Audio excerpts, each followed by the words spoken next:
Gostaria de imediato convidar você para abrir comigo a sua Bíblia na segunda carta de Paulo a Timóteo, capítulo 4. 2 Timóteo, capítulo 4, versos 6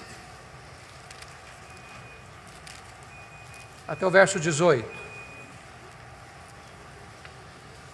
2 Timóteo 4, 6 a 18.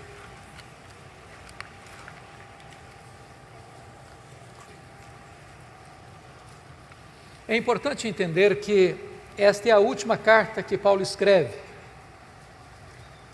E Paulo escreve esta carta da sua segunda prisão em Roma. E nessa segunda prisão ele estava numa masmorra, úmida, fria, insalubre, de onde as pessoas saíam leprosas ou para o martírio. Este é o último capítulo desta carta. E essas são as últimas palavras deste capítulo. Consequentemente, essas são as últimas palavras de Paulo antes de morrer, que nós temos registrado na Bíblia. Então é importante entender o que ele está falando. E ele se dirige a Timóteo dizendo assim: quanto a mim, já estou sendo oferecido por libação, e o tempo da minha partida é chegado. Combati o bom combate, completei a carreira, guardei a fé. Já agora a coroa da justiça me está guardada, a qual o Senhor reto juiz me dará naquele dia, e não apenas a mim, mas a todos quantos amam a sua vinda. Procura vir ter comigo depressa, porque Demas, tendo amado o presente século, me abandonou e foi-se para Tessalônica. Crescente foi para a Galácia, Tito para a Dalmácia. Somente Lucas está comigo. Toma contigo Marcos e traze-o, pois me é útil para o ministério. Quanto a Tíquico, mandei-o até Éfeso. Quando vieres, traze contigo a capa que deixei em Trode, na casa de Carpo, bem como os livros, especialmente os pergaminhos. Alexandre o latueiro causou-me muitos males. O Senhor lhe dará paga segundo as suas obras. Tu guarda-te também dele, porque resistiu fortemente às nossas palavras. Na minha primeira defesa, ninguém foi a meu favor. Antes todos me abandonaram. Que isso não lhe seja posto em conta. Mas o Senhor me assistiu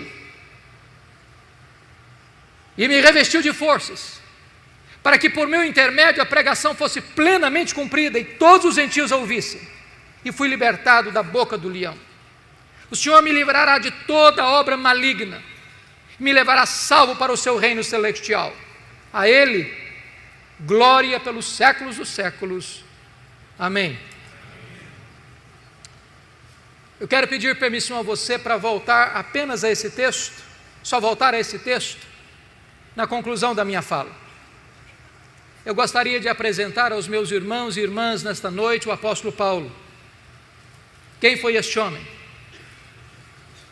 Que morreu pobre, velho, abandonado, tirado de uma masmorra para o patíbulo. Quem foi este homem? Certamente o maior apóstolo, maior missionário, maior teólogo, maior plantador de igrejas da história do cristianismo. Quem foi este homem? Quem foi este homem que, apesar de morrer pobre, velho, cheio de cicatrizes, possivelmente degolado, mas que é mais influente do que todos os Césares de Roma juntos? Quem é este homem? Que ainda exerce poderosa influência, pela graça de Deus, na sua e na minha vida, até hoje. Eu gostaria de apresentar a vocês, nesta noite, o apóstolo Paulo. Primeira informação que nós temos acerca dele está em Filipenses capítulo 3, versículos 5 e 6, quando diz que ele foi circuncidado ao 8º dia, da linhagem de Israel, da tribo de Benjamim, hebreu de hebreus, quanto à lei fariseu, quanto ao zelo perseguidor da igreja. Ele era um judeu puro sangue. Sabemos à luz de Atos 22, versículo 3, que ele foi enviado pelos seus pais para Jerusalém, para estudar aos pés de Gamaliel, neto do grande rabino Hilel, para transformar-se num grande rabino, num grande mestre, num grande líder do judaísmo do primeiro século. Sabemos à luz de Gálatas 1,14 que dentre os da sua idade ele se destacou pelo seu zelo, pela tradição de seus pais. Curiosamente, este homem de fato se torna um grande homem, culto, poliglota, com a sua mente peregrina, com a sua personalidade prismática. Sua cultura era invulgar. Tanto é fato que quando ele chega em Atenas, a cidade de Péricles, de Sócrates, de Platão, de Aristóteles, dos grandes luminares do pensamento grego, ele discute com seus filósofos, estoicos e epicureus, e planta a bandeira do Evangelho no centro da cultura grega, proclamando Jesus Cristo e a sua ressurreição.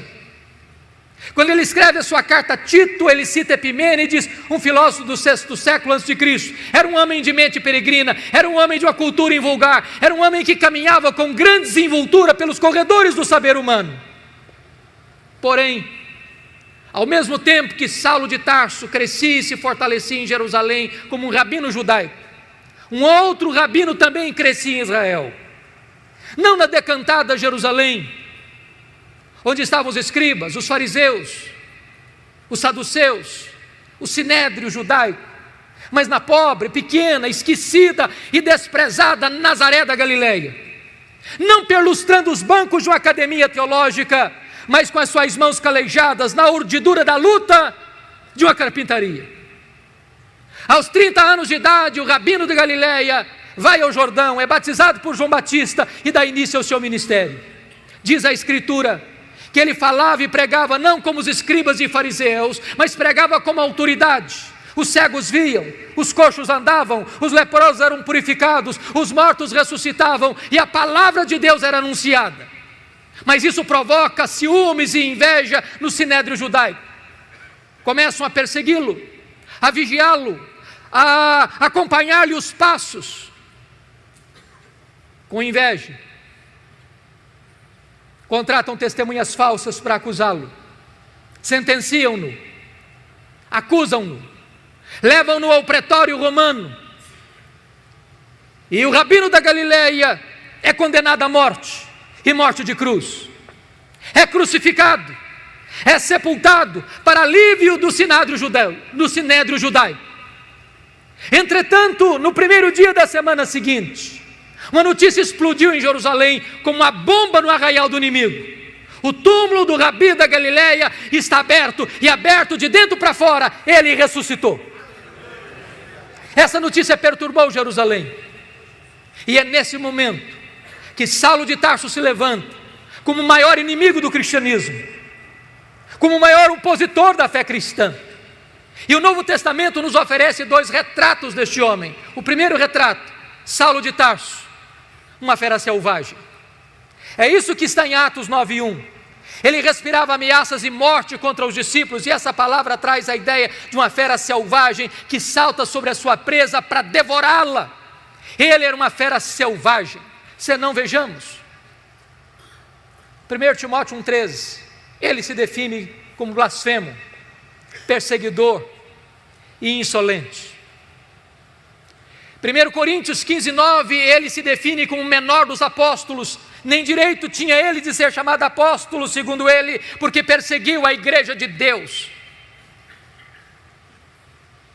Atos dos Apóstolos, capítulo 8, versículo 3, diz que ele assolava a igreja de Deus. Gálatas 1,13 diz que ele devastava a igreja de Deus. Mas Atos 9:21 diz que ele não apenas assolava e devastava a igreja de Deus, ele exterminava os discípulos de Jesus em Jerusalém. E exterminar não é prender, exterminar não é bater, exterminar é matar. Saulo era um assassino, Saulo era um homem perverso, era um homem sanguinário, era uma fera selvagem. Senão, vejamos, Atos 22, versículo 4 diz que ele perseguiu a religião do caminho até a morte.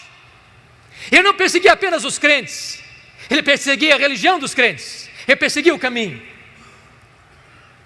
Mas lemos em Atos 26, versículo 9, que ele entendia que devia fazer muitas coisas contra o nome de Jesus. Ele não perseguia apenas os crentes, ele não perseguia apenas a religião dos crentes, ele perseguia o Deus dos crentes, ele perseguia Jesus.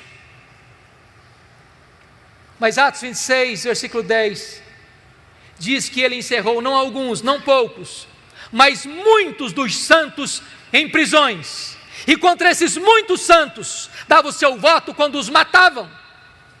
Ele não mandou matar apenas Estevão, ele mandou matar muita gente em Jerusalém. Ele era uma fera selvagem, ele era um homem sanguinário.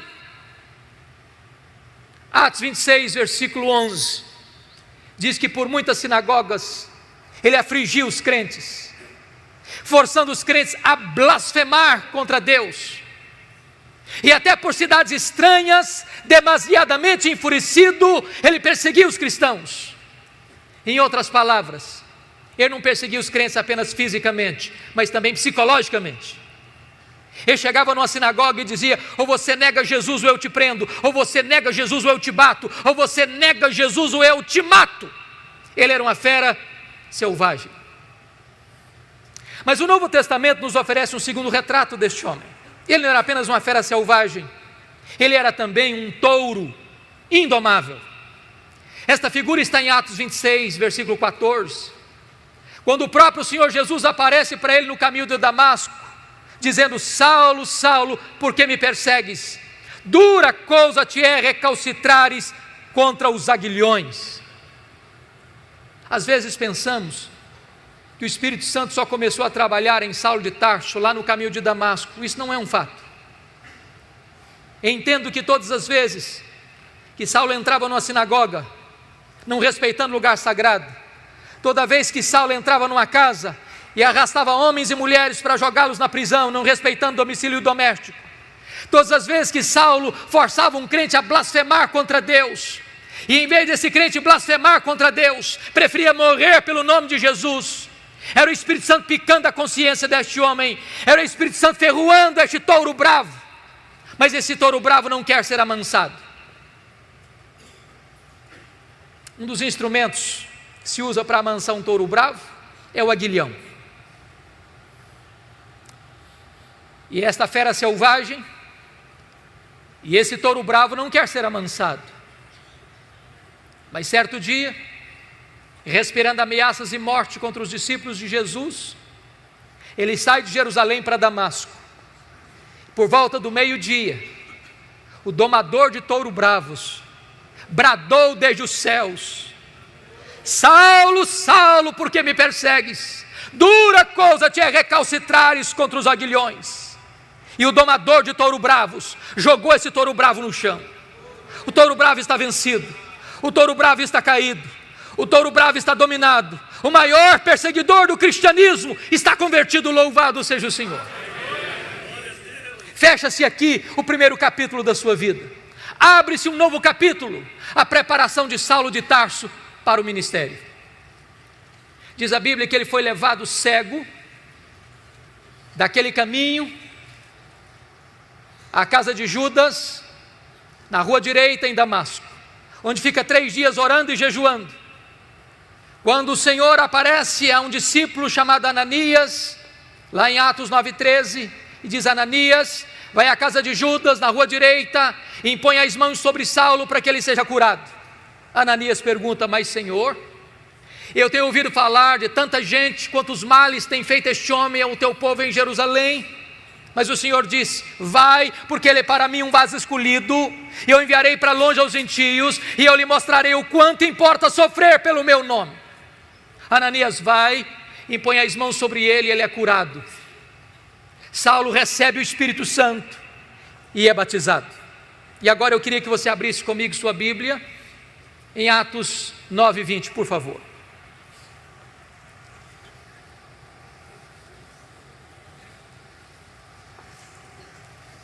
Logo depois que ele foi curado, logo depois que ele recebeu o Espírito Santo, logo depois que ele foi batizado, diz a Bíblia que ele começa a pregar nas sinagogas em Damasco, afirmando que Jesus é o Filho de Deus. Agora olhe comigo Atos 9:22, por favor. Saulo mais e mais se fortalecia, confundindo os judeus, demonstrando que Jesus é o Cristo. E eu pergunto a você, há alguma diferença entre o que acontece no verso 20 para o que acontece no verso 22? Concordo com Ray Stedman, quando ele disse que há uma total diferença entre o que acontece no verso 20 e o que acontece no verso 22. No verso 20 ele afirma que Jesus é o Filho de Deus, mas no verso 22 ele demonstra que Jesus é o Messias, é o Cristo. E demonstrar é provar uma tese, detalhada, meticulosa e exaustivamente. A grande pergunta é, quanto tempo há de intervalo entre o verso 20 para o verso 22? Atos não responde esta pergunta, mas a resposta está em Gálatas capítulo 1, versículos 15 a 17. Diz que logo que ele foi convertido em Damasco, ele não subiu para Jerusalém onde estavam os apóstolos, nem consultou carne e sangue, mas o Senhor revelou-se a ele, e nele ele partiu para a região da Arábia, e conforme Gálatas 1,18, 3 anos depois, ele retorna da Arábia para Damasco. A pergunta é, o que ele ficou fazendo 3 anos na Arábia? Possivelmente um seminário intensivo com o Senhor Jesus. A teologia que ele aprendeu, não a aprendeu de homem algum, numa academia. O próprio Senhor Jesus se revela a ele e nele. Certamente nesses 3 anos, ele releu o Antigo Testamento, e ele percebe uma coisa, aquele Jesus que ele perseguira, de fato era o Messias, o Cristo. Convencido desta verdade, ele retorna agora, conforme Gálatas 1,18, para Damasco. E Ray Stedman, e eu concordo com ele, entende que o verso 22 encaixa-se exatamente aqui nesta volta, quando esta verdade está cristalina em sua mente e em seu coração. E agora ele confunde mais ainda os judeus, porque ele não apenas afirma, agora ele prova, agora ele demonstra que Jesus é o Messias. O que acontece? Os judeus querem matá-lo. Ele tem que fugir de Jerusalém, de forma humilhante, dentro de um cesto, muralha abaixo, e agora, conforme Atos 9:26, ele vai para Jerusalém. E eu queria aqui levantar uma tese, e a tese é esta: quando Saulo subiu para Jerusalém, penso eu, ele não estava ainda governado por uma verdade que marcou sua vida e seu ministério, a doutrina da nova aliança. Verdade essa que ele vai ensinar na sua segunda carta aos Coríntios, capítulo 2, a partir do capítulo 2, versículo 14, quando ele disse: graças, porém, a Deus, que em Cristo sempre nos conduz em triunfo, e por meio de nós manifesta a fragrância do seu conhecimento, tanto nos que são salvos como nos que se perdem. Para uns cheiro de vida para vida, para outros cheiro de morte para morte. Mas quem, porém, é suficiente para essas coisas? A pergunta fica no ar no capítulo 2:16 sem resposta. E a resposta vem no capítulo 3, a partir do versículo 4, quando ele diz: a nossa suficiência vem de Cristo. Quando Moisés desceu com as tábuas da lei do Sinai, o povo disse: tudo que o Senhor falou, nós faremos. Pergunto eu, fizeram? Não, não fizeram. O que faltou a eles? Sinceridade. Não faltou-lhes poder. Se na velha aliança tudo dependia do homem, na nova aliança tudo depende de Deus. Portanto, a tese é, quando Saulo sobe para Jerusalém, ele sobe com uma ideia na mente. Qual a ideia? Eu sou o homem mais preparado, com melhor currículo, com melhor perfil, para ser o líder da igreja de Jerusalém. E ele tinha motivos para pensar isso, por algumas razões. Primeiro, todos os apóstolos de Jesus eram galileus. E em Jerusalém, na Judéia, os galileus eram recebidos com preconceito e desprezo. Tanto é fato que quando o Pentecoste aconteceu, o Espírito Santo foi derramado, as pessoas, ao olharem aquele fenômeno, olharam com ceticismo. O que quer isso dizer? outros com preconceito. São galileus, outros com zombaria, estão bêbados. Saulo deve ter pensado: esses galileus jamais poderão lograr êxito no centro nevrálgico da religião, que é Jerusalém. Segundo lugar, os apóstolos de Jesus eram homens iletrados, e Jerusalém era a capital intelectual da teologia. Lá estavam os doutores da lei, lá estavam os escribas, lá estavam os fariseus, lá estava o sinédrio. Saulo deve ter imaginado: eu tenho o melhor perfil, eu tenho o melhor currículo, eu tenho o melhor preparo, eu conheço Jerusalém, eu conheço os corredores eclesiásticos dessa cidade, eu conheço os intestinos dessa cidade, eu persegui a igreja aqui, eu fui criado aqui, eu tenho o melhor perfil para ser o grande líder da igreja. Confira comigo o que aconteceu. Atos 9, 26, quando ele chega na igreja, os discípulos não acreditaram na conversão dele, pensaram que ele estava blefando, pensaram que ele estava sabotando a fé cristã, e bateram a porta da igreja na cara dele. Nem recebido ele foi. Mas Atos 9, 27 diz que Barnabé o acolheu, o apresentou aos apóstolos, eles o receberam, e ele começou a falar e a discutir com os helenistas, entrando e saindo, e de repente os helenistas resolvem matá-lo. E quando os discípulos escutam isso, chegam para Saulo e dizem: Saulo, você não pode ser nosso pastor, você tem que ir embora da nossa igreja.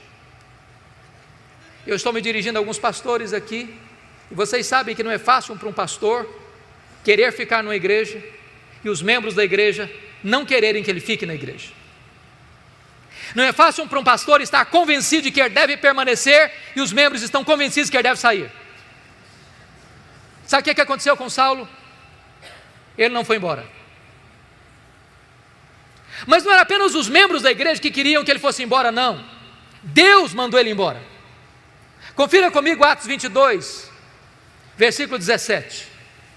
O próprio Deus apareceu para ele numa visão, enquanto ele orava, e disse: vai embora de Jerusalém, porque eles não vão te ouvir. Irmão, ser mandado embora da igreja pelo conselho da igreja é uma coisa, ser mandado embora da igreja pela assembleia da igreja é uma coisa, mas ser mandado embora da igreja pelo próprio Deus, parece que não resta outra opção. Sabe o que Saulo fez? Ele não foi embora. Não foi. Veja comigo o versículo 18 de Atos 22, porque começa a discutir com Deus, ele começa a razoar com Deus, ele começa a ponderar com Deus, diz: mas Senhor, eu persegui a igreja aqui, quando matou Estevão, tua testemunha estava presente, consentia nisso, até guardei as vestes daqueles que o apedrejaram. Sabe o que está dizendo para Deus? Deus, o Senhor vai cometer um grande erro estratégico me tirando, eu sou o cara, eu tenho o melhor currículo, eu tenho o melhor perfil, o Senhor não pode fazer isso. Sabe o que aconteceu? Deus não mudou de ideia, foi Saulo quem teve que mudar e mudar-se. Deus diz: vai. Sabe o que aconteceu com ele? Ele não foi.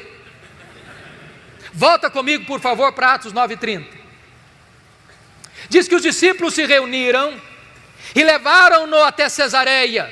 Preste atenção que ele não foi, ele foi levado, ele não saiu, saíram com ele.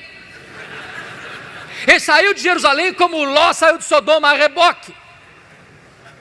E de Cesareia mandaram-no para onde mesmo? Para Tarso. Onde era Tarso? A cidade que ele nasceu. Sabe o que Deus está dizendo para esse cara que pensa que é insubstituível?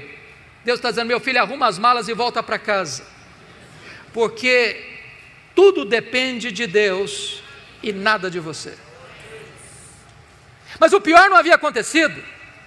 Ele ficou em Tarso cerca de 10 anos no anonimato. Para alguém que queria tanta liderança, ele fica 10 anos no esquecimento, longe dos holofotes. Mas se isso não bastasse, o pior vem aqui em Atos 9:31. Diz que no dia que ele arrumou as malas e foi embora da igreja de Jerusalém, a igreja passou a ter paz e passou a crescer. Você quer coisa pior para um pastor do que isso? Sabe o que Deus está dizendo para esse homem? Tudo depende de mim, nada depende de você. Era preciso que ele aprendesse essa lição primeiro.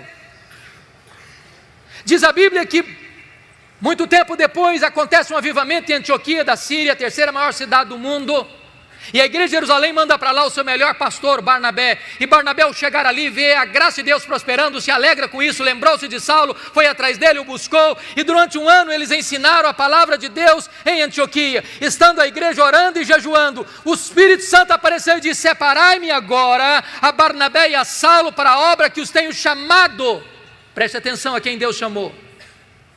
Não foi Saulo e Barnabé, foi Barnabé e Saulo. Já foi reserva alguma vez? Já ficou na sombra de alguém alguma vez? Já foi liderado por alguém alguma vez? Saulo não era o líder, ele era liderado. Ele tinha que aprender essa verdade: tudo depende de Deus, nada depende de mim. Eles saíram para a primeira viagem missionária e foram para a ilha de Chipre e chegaram em Pafos.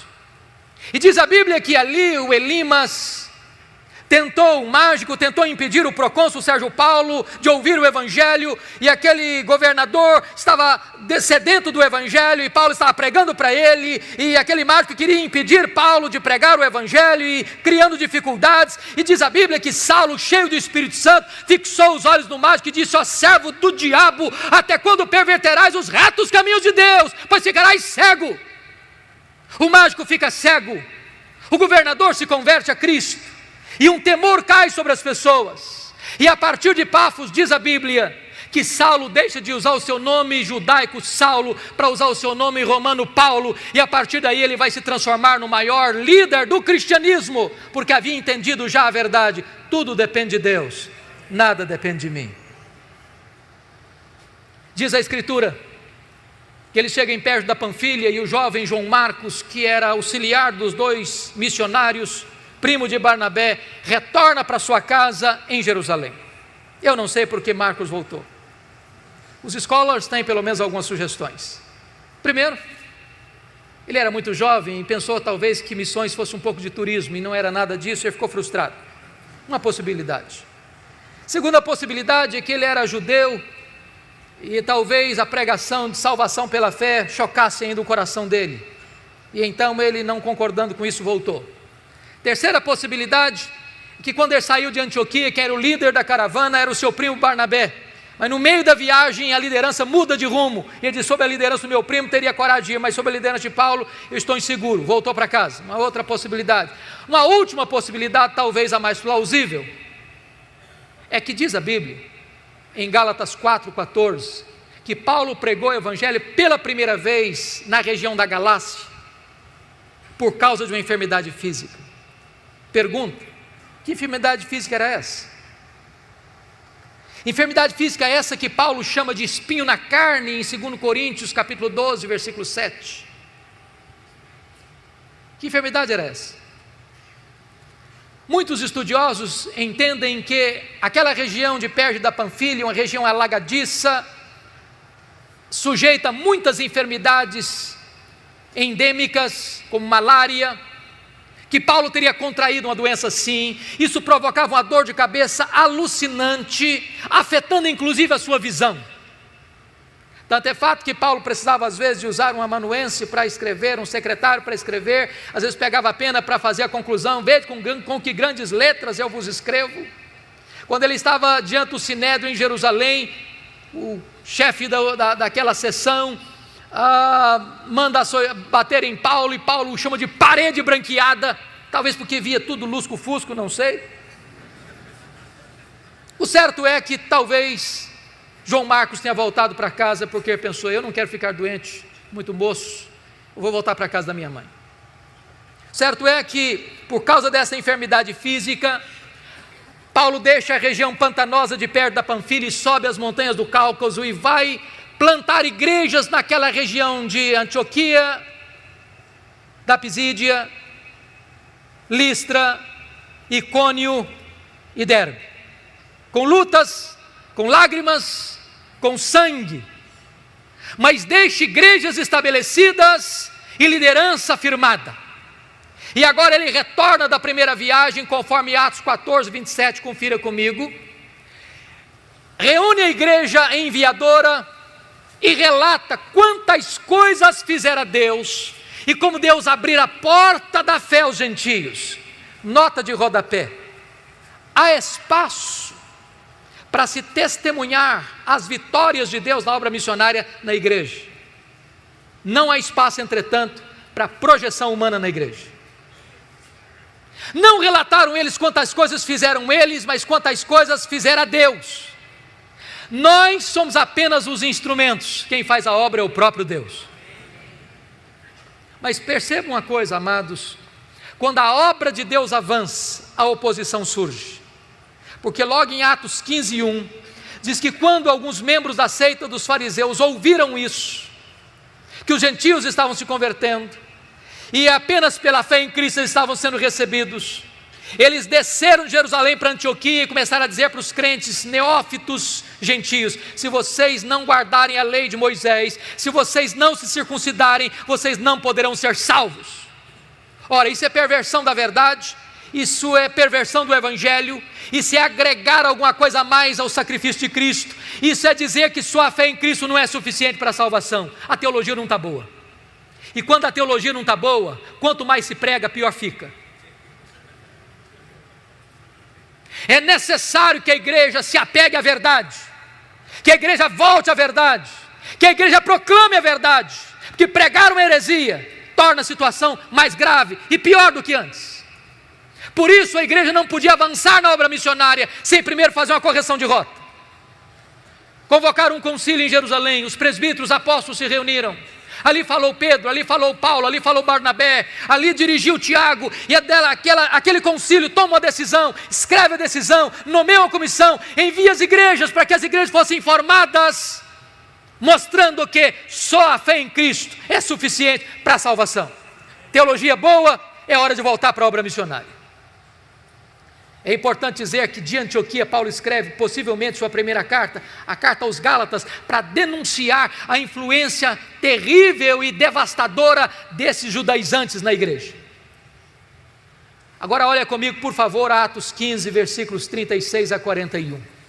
Diz o texto que Paulo chega para Barnabé e diz: Barnabé, vamos voltar para a segunda viagem missionária? Barnabé diz: vamos, Paulo. Só um detalhe: meu primo João Marcos, que nos abandonou lá em perto da Panfilha, quer voltar de novo. Diz a Bíblia que Paulo disse: eu não acho justo levarmos aquele que nos abandonou desde perto da Panfilha. Comigo ele não vai. Ele não serve para ser meu companheiro de viagem. Eu não quero na minha companhia. Barnabé tentou constranger Paulo a receber e aceitar João Marcos, mas Paulo foi irredutível. Comigo ele não vai. Diz a Bíblia que houve tal desavença entre Paulo e Barnabé por causa de João Marcos, que eles não puderam caminhar juntos mais. Então, Paulo pegou Silas, profeta da igreja de Jerusalém.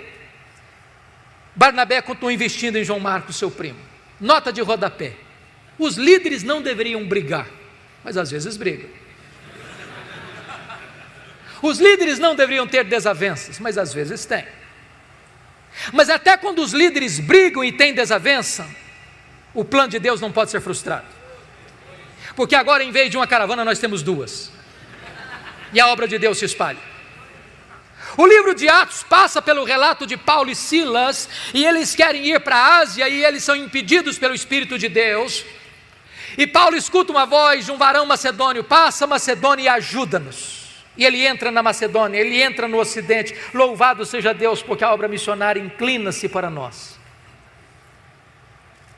Preste atenção nisso. Deus dá a direção, mas Paulo escolhe os melhores métodos. Se você perceber, Paulo só se fixa em cidades estratégicas.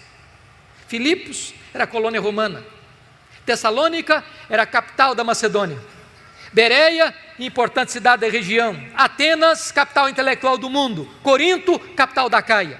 O que ele está nos ensinando? Estratégias missionárias. Vamos plantar uma igreja? Vamos. Em que cidade? Vamos comprar um terreno para construir um templo? Vamos. Em que bairro? Em que rua? Que terreno vamos comprar?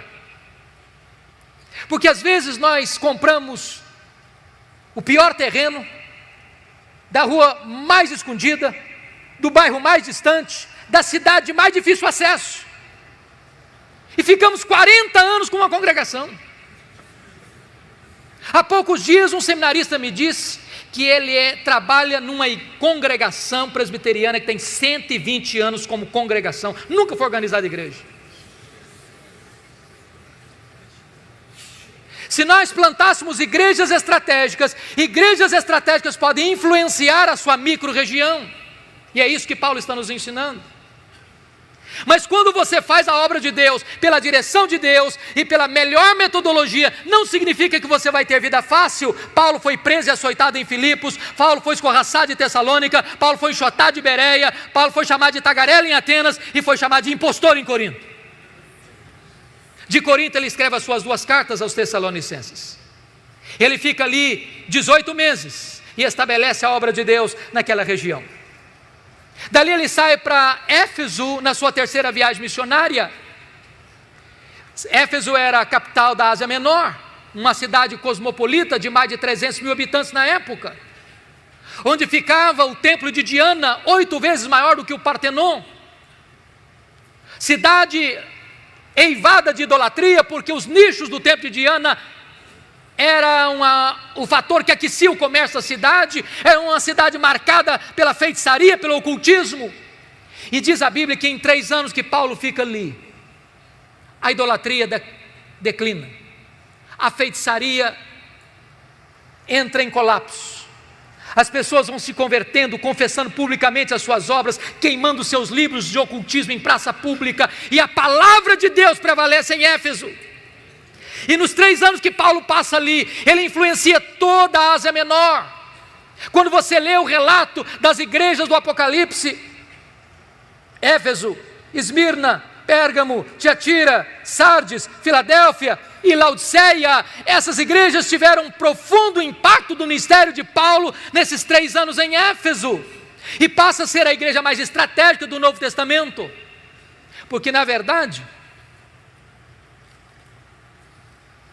Paulo manda para lá 2 cartas, as 2 cartas a Timóteo, quando era pastor de Éfeso.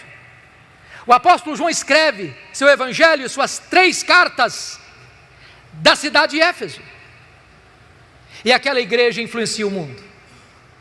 De Éfeso, Paulo escreve as suas 2 cartas à igreja de Corinto, e agora está saindo de Éfeso para ir para Jerusalém, porque conforme Gálatas 2:10, ele tinha assumido um compromisso de ir para os gentios, mas não se esquecer dos pobres. Conforme Atos 18:2, quando na época de Cláudio, os judeus foram expulsos de Roma, e muita gente estava passando necessidades, e Paulo está levando uma oferta para os crentes judeus, colhido das igrejas gentílicas. E quando ele chega na Macedônia, nessa viagem ele para escrever a sua carta mais importante, sua carta aos Romanos. E ele pede oração à igreja de Roma pela viagem que faria, para que ele não fosse morto no caminho pelos rebeldes, e para que a igreja recebesse bem a oferta que ele estava levando. E você pergunta, mas como assim? Você já fez alguma oração assim? Pedir oração para que alguém receba um presente que você quer oferecer? Por que Paulo está pedindo oração? Sabem por quê? Porque Paulo não estava interessado apenas em assistir materialmente a igreja pobre da Judéia, ele estava interessado em costurar a unidade espiritual da igreja, porque ainda muitos crentes judeus tinham reservas com os crentes gentios. E diz a Bíblia que ele se despede dos presbíteros de Éfeso em Mileto e diz para eles: olha, o Espírito Santo me assegura que o que eu vou enfrentar pela frente são cadeias e tribulações, mas em nada eu considero a vida preciosa para mim mesmo, conquanto que eu complete a minha carreira e o ministério que eu recebi do Senhor Jesus para testemunhar o evangelho da graça de Deus. Ele embarca naquele navio, depois de viagens regionais, chega em Cesareia. Ágabo, o profeta de Jerusalém, prende-o com um cinto e diz: você vai ser preso em Jerusalém. Os discípulos tentam demovê-lo, ele diz: o que vocês estão fazendo comigo? Eu estou pronto não só a ser preso, eu estou pronto a morrer por Jesus em Jerusalém. Ele vai e é preso, é acusado, tramam contra ele, 40 judeus entram em conspiração para matá-lo. A notícia vaza, chega o sobrinho de Paulo, chega o comandante, e Paulo é trasladado naquela noite para Cesareia Marítima, quartel-general de Roma na Palestina. E ele fica 2 anos sendo acusado pelos judeus. Na transição de governo, de Félix para Festo, O governador está prestes a entregar Paulo nas mãos do Sinédrio, e o Sinédrio tentava cooptar o governador para matar Paulo na estrada. Paulo percebeu a trama e diz: eu sou cidadão romano, quer ser julgado em Roma. O governador diz: para César você quer ir, para César você irá. Era a vontade de Deus que ele fosse para Roma, era a vontade de Paulo ir para Roma. No dia que ele embarca para Roma, ele enfrenta um naufrágio. Você pode entender isso? Tinha 276 pessoas dentro daquele navio, 14 dias sem saber se era dia ou noite, o desespero, o pânico, o medo. Um anjo de Deus aparece para Paulo e diz: coragem, Paulo, eu entreguei toda essa gente na sua mão, ninguém vai morrer, mas é necessário que vocês vão andar numa ilha. Quando o dia amanheceu, eles avistaram a ilha de Malta, o navio se despedaça todo, a carga se perde toda, mas eles chegam salvos na ilha de Malta, e os bárbaros malteses os acolhem com urbanidade, fazendo uma grande fogueira para aquecê-los, e a única pessoa que quer manter a fogueira acesa é Paulo, e ele vai pegar um punhado de gravetos para jogar no fogo, e quando ele joga o punhado de gravetos no fogo, uma víbora sai do fogo e prende na mão do Paulo. Aquela cobra tinha 276 outras opções para morder.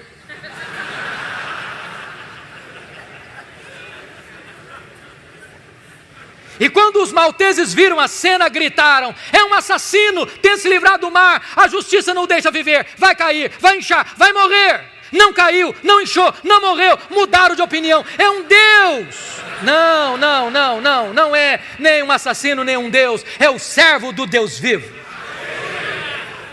Na verdade não foi a tempestade que levou Saulo para a ilha de Malta, foi a mão da providência divina. Quando você pensa que a sua vida está à deriva, quando você pensa que a sua vida está de ponta cabeça, na verdade, Deus está no controle, e Ele está trabalhando a seu favor, para que todas as coisas cooperem para o seu bem, você que ama Deus.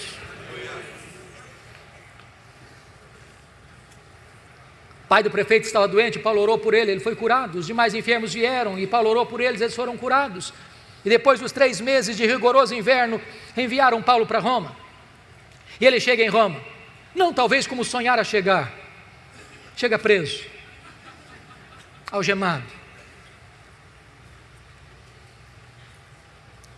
mas ele escreve na sua carta aos Filipenses 1:12 o seguinte: meus irmãos, eu quero que vocês saibam que as coisas que me aconteceram têm antes contribuído para o progresso do Evangelho.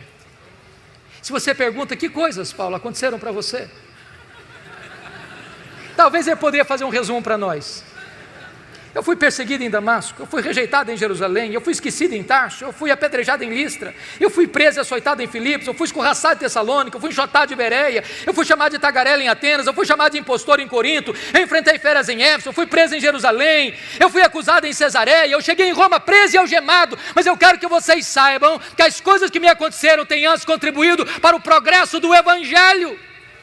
Este homem não crê em acaso, este homem não crê em sorte, este homem não crê em azar, este homem não crê em determinismo, este homem não tem medo de sexta-feira 13, este homem não tem medo de olho gordo, este homem sabe que a mão de Deus dirige o seu destino.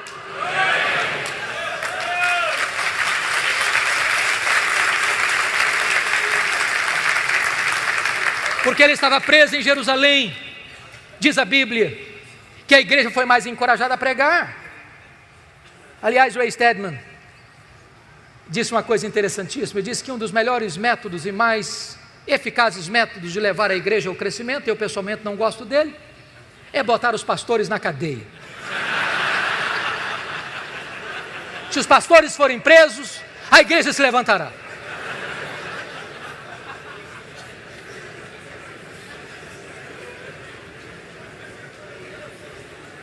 Diz Paulo, porque ele estava preso, toda a guarda pretoriana ouviu o Evangelho. E o que era a guarda pretoriana? Era a guarda particular do imperador, era a guarda de elite do império, gente que trafegava pelos corredores do palácio, gente que tinha influência política no império. E durante 3 turnos por dia, um soldado era algemado a Paulo durante 2 anos. E o que Paulo fazia? Evangelho neles, evangelho neles, evangelho neles, evangelho neles, evangelho neles. Depois de 2 anos, toda a guarda pretoriana estava evangelizada e os demais membros do palácio. Por isso ele escreve Filipenses 4:22, de Roma, a igreja de Filipos: os santos vos saúdam, especialmente os da casa de César. Nero não sabia de uma coisa, mas Deus o havia constituído em presidente das missões estrangeiras do império, porque havia colocado lá dentro do palácio o maior missionário da igreja e colocado diante dele o seu público. Quando as pessoas pensam que estão destruindo a igreja, só podem promover a igreja, porque a igreja de Deus é indestrutível. Porque Paulo estava preso, ele não podia visitar as igrejas. O que ele fez? Ele começou a escrever cartas. Carta aos Efésios, Filipenses, Colossenses, Filemon, as cartas da primeira prisão. Já parou para pensar nisso? Se Paulo estivesse solto, talvez nós não teríamos estas joias na nossa Bíblia. Quando você pensa que as coisas estão difíceis demais ou complicadas demais, a mão da providência de Deus está agindo. Como disse William Cowper, por trás de cada providência carrancuda, esconde-se uma face sorridente. Desta primeira prisão, Paulo orou para sair, pediu para sair e saiu de fato. Mas não saiu para se aposentar, não saiu para vestir um pijama, não saiu para deitar numa cadeira de balanço. Não há aposentadoria no reino de Deus. Ele saiu para trabalhar, talvez para fazer a 4ª viagem missionária, talvez tenha ido à Espanha, eu não sei. Mas ele passou e deixou Tito em Creta, ele passou e deixou Timóteo em Éfeso, ele percorreu até Nicópolis. Ele está fazendo a obra de Deus, e nesse interregno ele escreve mais 2 cartas, 1 Timóteo e Tito. Só que a política do mundo está mudando. Desde que Nero subiu ao poder em 54, com 17 anos de idade, aqui a situação parecia sombria para os cristãos. 10 anos depois, 9 de julho de 64, segundo alguns historiadores, o próprio imperador Nero pôs fogo na capital do império e subiu para o alto da torre de Mecenas, vestido de ator, assistindo o espetáculo das chamas, 7 noites, 6 dias de incêndio. Quando acabou o incêndio, dos 14 bairros de Roma, 10 deles tinham sido devastados. Os 4 bairros restantes eram densamente povoados por judeus e cristãos. Isso dá a Nero um bom álibi para botar a culpa do incêndio de Roma nos crentes. E começa uma brutal e sangrenta perseguição contra a igreja. Os crentes são queimados vivos. Mais tarde são jogados nas arenas, enrolados em peles de animais, para os cães morderem, para os touros pisarem, para os leões esfaimados da Líbia devorarem. Mas quanto mais sangue era derramado, mais a igreja crescia. Paulo está solto nesse tempo, procurado e caçado como o maior líder do cristianismo, até que põe a mão em Paulo de novo, talvez em Troade, na casa de Cá. E agora ele é levado não mais para uma prisão domiciliar, é levado para uma masmorra, úmida, fria, insalubre, de onde as pessoas saíam leprosas, ou para o martírio. É desta prisão que ele escreve a sua última carta, 2 Timóteo. E agora eu peço que você abra no texto lido, para que nós encerremos. A grande pergunta é: como é que esse homem se sente? Eu fico pensando que se a vida de Paulo fosse analisada pelas lentes da teologia da prosperidade, ele seria um fracasso total. Está encerrando a vida pobre, velho, cheio de cicatrizes, sem roupa para vestir, abandonado. Mas este homem é mais influente na história do que todos os ricos de Roma daquele tempo. Como é que ele se sente? Primeiro vai fazer uma avaliação para nós do seu passado.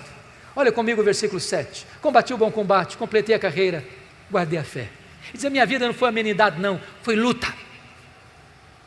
E eu não parei a obra no meio do caminho, eu não desisti da obra não, eu completei a carreira. Eu não negociei a verdade, eu não prostituí o meu ministério, eu não vendi minha consciência, eu guardei a fé.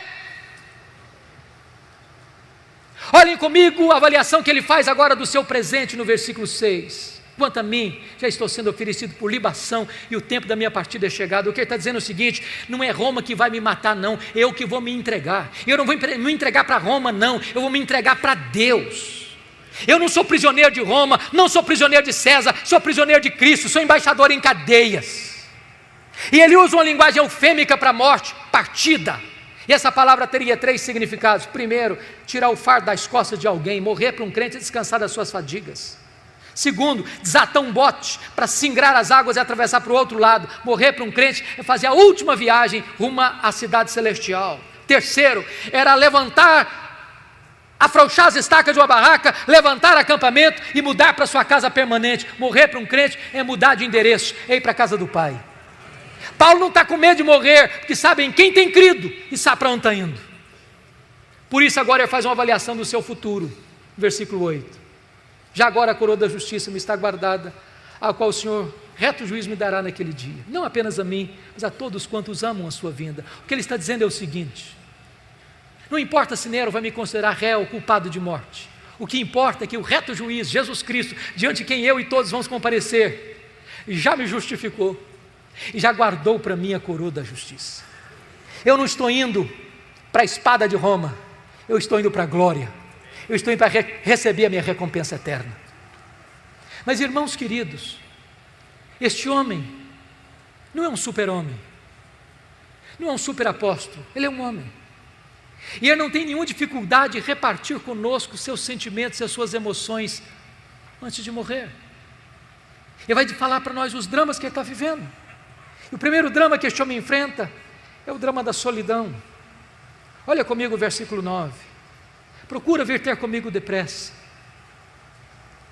Olha o versículo 21. Venha, meu filho, mas venha antes do inverno. Olha o versículo 11. Quando você vier, filho, traz Marcos com você. Ele me é útil para o ministério. E eu amo esse versículo, porque eu o comparo com Atos 15, 36 a 41, e um dia Paulo disse: comigo ele não vai, ele não serve para andar comigo. E no final da vida Paulo diz: traz esse menino, eu quero ele pertinho de mim, eu quero encostar minha cabeça no peito dele antes de morrer. Nunca é tarde para nós restaurarmos relacionamentos feridos. Não é fácil chegar no final da vida e sentir solidão, não é fácil. Segunda coisa que Paulo está dizendo para nós é que ele enfrentou o drama do abandono. Olha comigo o versículo 10. Porque Demas, tendo amado o presente século, me abandonou. Meus irmãos, não é fácil ser abandonado no final da vida. Não é fácil ser abandonado na hora que você mais precisa de ajuda. Não é fácil ser abandonado por aquelas pessoas em quem você investiu tanto, e agora, na hora que você mais precisa de um companheirismo, de um apoio, essas pessoas te deixam no meio do caminho. Não é fácil lidar com isso, e Paulo está lidando. Terceiro lugar, olha comigo por favor, Paulo está enfrentando o drama da traição. Olha o versículo 14. Alexandre o latueiro causou-me muitos males. Dizem os historiadores que foi este homem que delatou Paulo, culminando na sua segunda prisão e no seu consequente martírio. É gente que apunhala pelas costas, é gente que puxa o tapete, é gente que celebra quando você chora, é gente que ri quando você está angustiado, é gente que pensa que a vitória dele é o seu fracasso. Paulo está lidando com traição. Não é fácil ser traído, não é fácil. Mas olha comigo o versículo 15, porque Alexandre não resistiu apenas ao pregador, resistiu também à pregação. Tu, Timóteo, guarda-te dele, porque resistiu fortemente às nossas palavras. Quarto lugar, Paulo está enfrentando o drama das privações. Olha o versículo 13 comigo. Ele enfrenta 3 privações. Ele precisa de gente. Deixa eu dizer uma coisa para você: gente precisa de Deus, mas gente precisa de gente. Ele está precisando de gente, fazer companhia para ele. Segundo, ele está pedindo: quando você vier, meu filho, traz os meus livros, especialmente os pergaminhos. Sabe o que me impressiona em Paulo? Que ele sabe que vai morrer e quer estudar. Tem gente que passa a vida inteira e não estuda nada, e quer alimentar sua mente com a verdade de Deus. Em terceiro lugar, ele está enfrentando privações físicas. O inverno está chegando, o versículo 1 está dizendo aí. O inverno em Roma chega a temperaturas abaixo de 0. E dentro de uma masmorra é mais frio lá dentro que lá fora. E uma pessoa velha sente mais frio do que uma pessoa nova. Você já parou para pensar nisso? O maior pastor, maior missionário, maior teólogo, maior plantador de igrejas da história do cristianismo, não tem sequer uma capa velha para usar na velhice. Quantas vezes você e eu reclamamos da vida, tendo casa para morar, tendo carro para andar, tendo comida sobre a mesa, tendo roupa quente para vestir.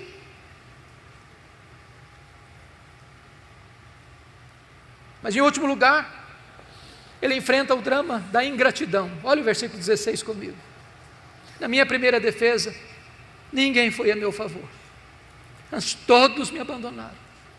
Não é fácil isso. Ele plantou igrejas na província da Galácia, da Macedônia, da Caia, da Ásia Menor, de Jerusalém, o Ilírico, levou centenas, milhares de pessoas a Cristo. Na hora que ele precisa de alguém para estar lá naquela audiência, para falar a favor dele, não aparece ninguém. Não é fácil lidar com a ingratidão.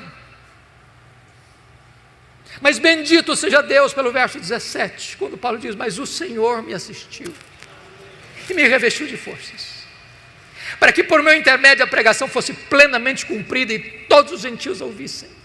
Eu fui libertado da boca do leão. O Senhor me guardará de toda obra maligna e me levará salvo para o seu reino celestial.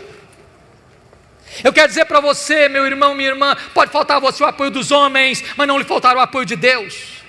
Pode faltar a você o apoio da terra, mas não lhe faltará o apoio do céu. Eu termino aqui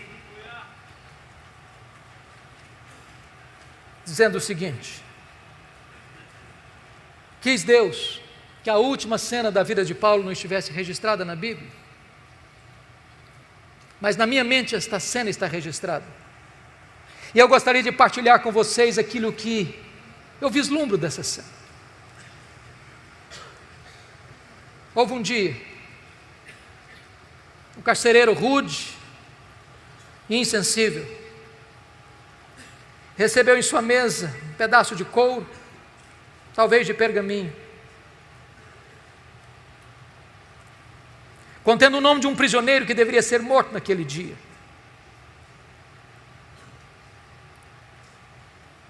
Eu vejo esse homem levantando-se da sua cadeira, pegando um pesado molho de chaves numa mão, uma tocha de fogo na outra mão. Eu vejo esse homem percorrendo um longo, frio, escuro corredor, com passadas largas e pesadas. Eu vejo este homem abrindo uma porta de ferro pesada e entrando para aquela masmorra escura, com a facho de fogo na mão e gritando: prisioneiro Paulo, prisioneiro Paulo, prisioneiro Paulo. E lá do fundo da masmorra o velho responde: sou eu estou aqui. Ele é acorrentado,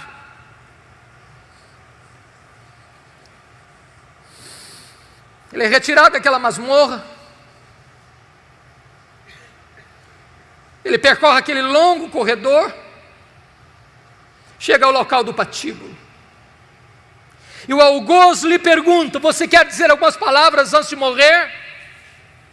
Talvez pensando que Paulo fosse expor a sua dor, a sua mágoa, a sua revolta. E o velho apóstolo responde: eu quero.